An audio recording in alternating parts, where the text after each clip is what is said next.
ये 13 दोष ऐसे हैं जिसके जीवन में होंगे तो उसको कभी शांति, कभी सुख, कभी ऐश्वर्य ये टिकेगा नहीं और दुर्गति निश्चित हो जाएगी। बहुत ध्यान से सुने। एक श्लोक में 6 दोष और दूसरे श्लोक में 7 दोष। उपासक को कभी इन दोषों को अपने अंदर टिकने नहीं देना चाहिए। और जो संसार के मार्ग में चल रहे, अगर इन दोषों में चलेंगे तो वो जो आपके पुण्य कर्मों से ऐश्वर्य है भी वो नष्ट हो जाएगा। आप दुख, चिंता, शोक से ग्रसित होकर बड़ा दुख में जीवन व्यतीत करेंगे और आपकी गति बिगड़ जाएगी, दुर्गति हो जाएगी। विकत्थनः स्पृहायुर्मनस्वी बिभ्रत कोपम चपलो अरक्षणश्च एतान् पापाः षण्णराः पाप धर्मान् प्रकुर्वते नोऽत्र सन्तः सुदुर्गे संभोग संविद विषमोतिमानी दत्तानुतापी कृपणो बलीयान् वर्ग प्रशंसी वनितास्तु देष्टा एते परे सप्तनशं सवर्गाः। जो अपने मुख से अपनी बड़ाई प्रशंसा करता है, ये 13 लिख लो दिमाग में, डायरी में, क्योंकि ये नोट हो रहा है, आवाज डाली जाएगी, आप बार बार सुन, इनसे बचिए। अपनी बड़ाई, अपनी प्रशंसा कभी अपने मुख से नहीं करना, नहीं तो आपके पुण्य नष्ट हो जाएंगे, बुद्धि भ्रष्ट माने गिर जाएगी। अगर परमार्थ में चल रहे हैं तो भी, और व्यवहार में तो पुण्य नष्ट हो ही जाएंगे। बुद्धि गिरी हुई तभी ऐसी बात होती है। और यह दोष बहुतायत है, ये बहुत प्रभावशाली है। अपनी बड़ाई मारना, इसको देख लो, पकड़ो, सत्संग है। अपने मुख से कभी अपनी बड़ाई ना करना। अगर कोई अपने मुख से अपनी बड़ाई करता है तो उसके सुकृत नष्ट हो जाते हैं, बुद्धि भ्रष्ट माने गिर जाती, पतित हो जाती है, फिर निर्णय ठीक नहीं। अगर हमारा सारथी, हमारा ड्राइवर मूढ़ हो तो कहीं भी हमको गिरा देगा, तो वो बुद्धि भ्रष्ट मतलब गिर जाती है, निर्णय करने लायक नहीं रहती। अपनी प्रशंसा अपने मुख से करना। दूसरा, लोलुपता, ये वृत्ति नहीं होनी चाहिए। धर्म से चलेंगे, धर्म के द्वारा जो हमें प्राप्त होगा उसी से हम अपना भरण पोषण करेंगे। आपके बच्चे स्वस्थ होंगे, बुद्धिमान होंगे, परिवार में बहुत सुख और शांति होगी, भले दीपक की तरह जलो, बहुत काल तक रहेगी। लक्ष्मी जी भी आपके घर में बहुत काल, हम ये नहीं कहते कि बहुत नहीं, जितनी है बहुत सुख शांति से चलोगे। अगर लोलुपता करोगे, हिंसा, छल कपट, व्यभिचार, चोरी, ऐसे धन आ जाए, वो आएगा, लेकिन वो हाइलोजन की तरह आएगा, एकदम प्रकाश और फ्यूज, बिल्कुल अंधकार करके जाएगा। देख लेना, तुम्हारे जो सुख के हेतु हैं, तुम्हारा शरीर, तुम्हारे बच्चे, तुम्हारी पत्नी, तुम्हारा परिवार, उसको देख के तुम रात दिन जलोगे बिना आग के। ऐसे उनके आचरण होंगे, ऐसे उनके अंग होंगे, ऐसे उनके दिमाग होंगे, ऐसा उनका व्यवहार होगा। ये लोलुपता अगर उपासक में या किसी में है तो उसको नष्ट कर देती है। सावधान। तीसरा, यदि आपका अपमान होता है तो आपको उसे सहन करना होगा, उससे आपके पाप नष्ट हो जाएंगे। जो तनिक सा भी अपमान होने पर बहुत क्रोध करके दूसरे का अपकार करने लगता है, ये आपका पतन करा देगा, ये आपको फंसा देगा, हृदय जलेगा, अर्थव्यवस्था नष्ट होगी, पूरा परिवार दुखी होगा। जरा सा अपमान की संभावना में आप किसी से भी भिड़ गए, किसी से भी, वो ये प्रवृत्ति आपका पतन कर देगी। उपासक में तो अपमान सहना अमृत है, नीचा अपमानम शुद्धा, पर व्यवहार में भी ज्यादा उत्तेजित मत होइएगा। ये तो कुछ मिनट की बात है, अगर आपने उसे मारा पीटा, रिपोर्ट हुई कानून की, वो फंसते चले जाओगे, अर्थ जाएगा, समय जाएगा, चिंतन जाएगा, बहुत तरह से हानि हो जाएगी। अगर आप सह गए तो आपका सहना उसके लिए आग बन जाएगा। उमा क्षमा साप होते भारी, तुम्हें दंड देने की जरूरत नहीं, उसका एक कर्म ही उसे दंड दे देगा। आप शांत हो जाइए, आप सत्संगी हैं, आप शांत रहिए। चौथा, निरंतर क्रोध और उसका चिंतन। बैठे बैठे बस द्वेषियों का चिंतन ही हो रहा है, अंदर क्रोध का चिंतन और द्वेषियों का चिंतन ही हो रहा है। द्वेष भरी बातें, द्वेष भरे क्रियाएं, उन्हीं का चिंतन करके जलते रहना क्रोध से। उपासक को तो क्रोध करना ही नहीं चाहिए, बहुत शांत। ठीक है, अभ्यास में कभी क्रोध हो सकता है, उसको फिर समन करो, अंदर से प्रायश्चित जैसा कि अब गलती हुई, आगे नहीं करेंगे। और व्यवहार में भी क्रोध को आप पीना सीखें। अगर बार बार आपका क्रोध प्रकट होता ही रहेगा, आपका स्वभाव बिगड़ जाएगा, आपके पुण्य नष्ट हो जाएंगे और आपका जीवन नष्ट हो जाएगा। देने वाला उतना दे देगा, आपको आनंदित रहो, पैसा खर्चा सब, पूरे जीवन का विध्वंस मचा दिया क्रोध ने। कहीं भी आप देखो, किसी से क्रोध करके देखो, फिर देखो तुम्हारा भजन चल रहा है, तुम्हारी वो आनंद वृत्ति है नहीं, जलोगे और वो जलन और गुस्सा दिलाएगी और वो बैठे बैठे जलो नहीं। ये क्रोध जो है, ये चाहे व्यवहार में हो चाहे परमार्थ में, दोनों की हानि करने वाला है। और आश्रित जनों की रक्षा ना करना। अगर कोई भाग कर आपके पास आ गया है, कोई पशु पक्षी या कोई मनुष्य, आपको चाहिए कि अब चाहे हमारे पहले प्राण जाएं, उसकी रक्षा करेंगे। सीवी जैसे तो कोई बिरले ही होते हैं, पर इतना जरूर ध्यान रहे, जैसे कोई पशु पक्षी किसी भय से आपके सीमा के अंतर्गत आ गया है, अब उसकी रक्षा करनी है आपको। अगर आप स्वयं मार देते हैं या मरवा देते हैं, या आपके सुकृत नष्ट कर देगा, या आपकी दुर्गति का कारण बन जाएगा। और जो पाप कर्म उत्साहित होकर करते हैं, उपासक को तो बहुत सावधान रहना चाहिए, पर व्यवहार में भी जो नहीं करना चाहिए, अगर वो पाप कर्म आपके द्वारा मन में प्रेरित हो रहे हैं, संकल्प बन रहा है, क्रियाएं हो रही, दुर्गति पक्की, पुण्य नष्ट हो जाएंगे, दुख अशांति बढ़ती चली जाएगी, कभी शांति नहीं प्राप्त कर पाएंगे। ऐसा नहीं कि जो मन में आवे सो करें।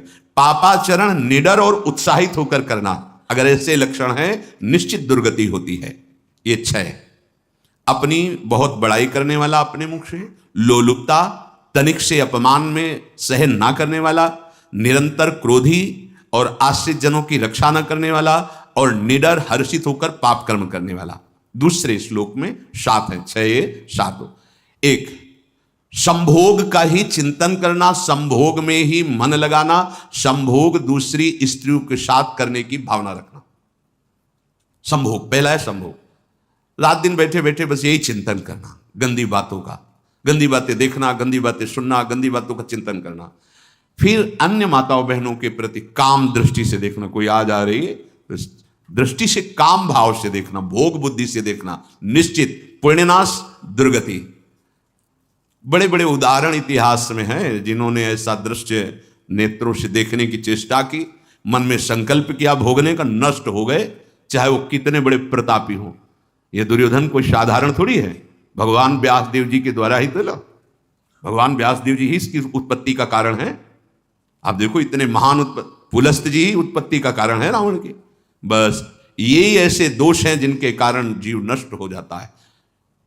ठीक है, धर्मयुक्त काम भगवान ने आदेश किया है, आपका पाणी ग्रहण संस्कार हो गया है, संतानोत्पत्ति की भावना से कुछ पवित्र तिथियों का त्याग करते हुए चर्चा में हुई है। एक नियम है, एक आदेश है शास्त्र का।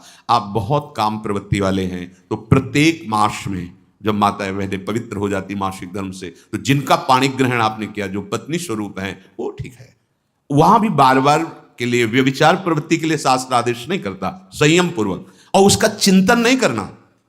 पाणी ग्रहण संस्कार है, घर में विराजमान है, एक संयम, एक नियम के अनुसार उसका चिंतन तो फिर भ्रष्ट कर देगा। चिंतन प्रभु का करना है, चिंतन प्रभु की सेवा जो आपके कर्तव्य, इसके चिंतन से बचो। घातक है, बहुत बड़ा जहर है, अगर विषय चिंतन होने लगा तो मरोगे, जिंदा जलोगे, दुर्गति भी होगी।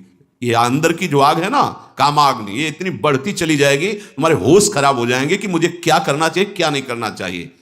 कुआ मदांधो मदना तुरोमा, अंधा हो जाएगा, नहीं दिखाई देगा अनुजा तनुजा क्या है कौन है, कुछ नहीं, भ्रष्ट बुद्धि।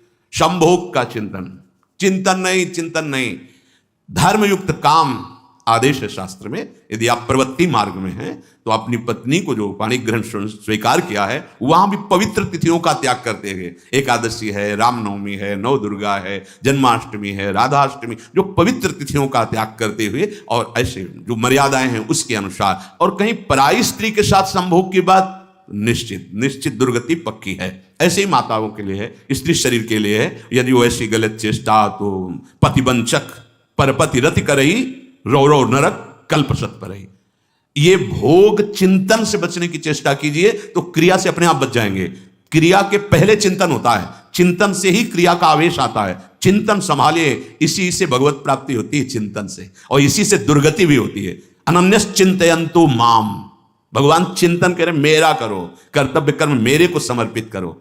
अब जब चिंतन संभोग का होगा तो बुद्धि भ्रष्ट हो जाएगी। ये जो राक्षसी प्रवृत्तियां सुनने को मिलती है ना कि ऐसा हुआ, वो देखा सुना और चिंतन किए, और इतनी राक्षसी वृत्ति आ गई कि बस अब उनमें और राक्षसों में कोई अंतर नहीं रह गया। दूसरा, विषमता रखने वाला, सबके साथ बर्ताव ऐसा कि मैं बहुत श्रेष्ठ हूं और दूसरे सब नहीं, ऐसा व्यवहार नहीं। सब भगवत स्वरूप हैं, समान व्यवहार। जैसे आपका भोजन है तो जो आप पा रहे हो वही सबको दीजिए, बैठने की व्यवस्था, उठने की व्यवस्था, क्रम बाई क्रम, पर उसको भी नीच भाव से मत देखिए। उस कोटि का उसको प्यार दीजिए, दुलार दीजिए, सम्मान दीजिए। इतनी विषमता ना फैलाते रहे अपने जीवन में कि आप सबके निंदा के पात्र बन जाए। विषमता नहीं, सबको प्यार। हाँ ठीक है, पुत्र का अलग प्यार है, भाई का अलग प्यार है, पिता का अलग प्यार है, पर हमारा व्यवहार प्रीति युक्त होना चाहिए, विषमता भरा नहीं होना चाहिए। अगर हमारे चित्त में विषमता ही रही तो संसार है, प्रभु नहीं है। जीत विषम संसार कीर्ति जग विस्तर है। जो विषमता पर विजय प्राप्त कर लेता है वही भगवत प्राप्ति का अधिकारी। ये विषमता बहुत बड़ी हानि है। तीसरी बात, अत्यंत मानी होना। जहां आपके प्राण कमजोर होंगे, पुण्य नष्ट होगा, आयु श्री सब नष्ट होना है, ऐसे आचरण करवाएगा गुरुजनों के साथ, महापुरुषों के साथ।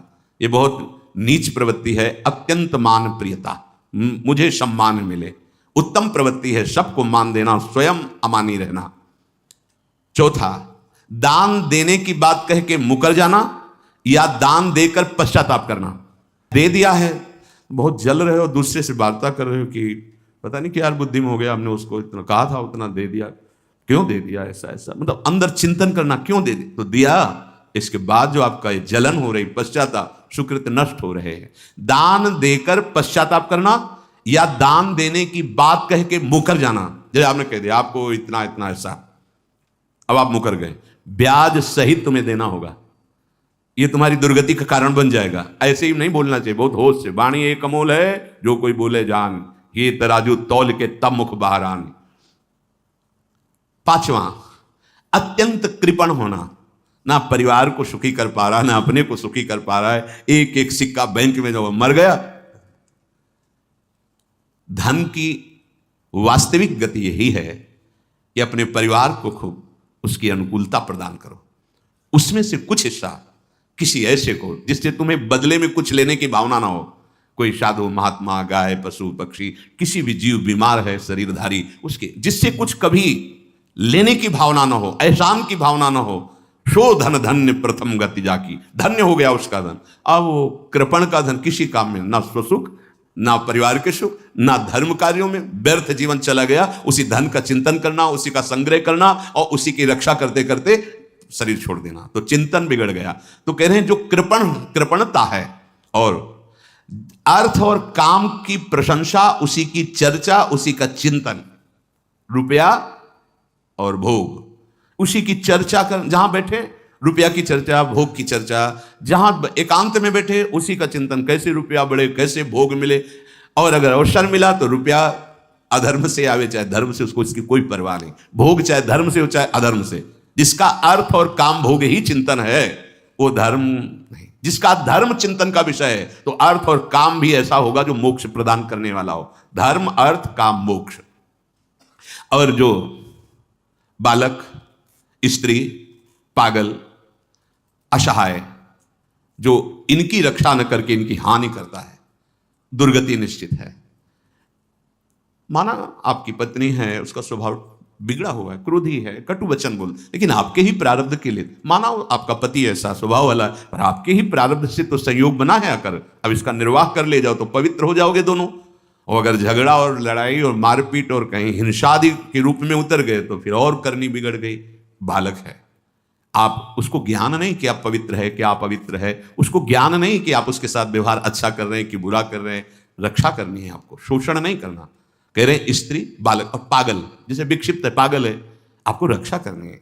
बन जाए तो उसको भोजन, ऐसा नहीं कि ईंट मारो, उसको अपमानित करो, उसकी बुद्धि खराब है, प्रारब्धवशात खराब हो गई है। तो शास्त्र आज्ञा करता है स्त्री, बालक, जैसे पागल, विक्षिप्त आदि हैं, असहाय है, असमर्थ है, बूढ़ा है, वो आप सेवा भी करो तो वो गाली दे सकते हैं, उनकी बुद्धि बिगड़ गई, आपको उनको दंड नहीं देना, मारना नहीं है आपको। मान लो आपके बड़े बूढ़े बुजुर्ग जन हैं, आप सेवा भी कर रहे हो तो आपको कटु वचन बोल सकते हैं, आपकी निंदा कर सकते हैं, लेकिन आपको उनके साथ व्यवहार सद करना है। अगर आपने इन दोषों को स्वीकार किया तो निश्चित आपकी दुर्गति होगी, ना इस लोक में आपको शांति मिलेगी ना परलोक में। इसलिए इन दोषों को बार बार सुन करके और हृदय में जांचो कि कहीं है तो नहीं, अगर है तो सत्संग भजन बल भगवत प्रार्थना के बल से इन दोषों का त्याग कर दो, जीवन मंगलमय हो जाएगा। शिष्य आगे श्री राधा वल्लभ लाल।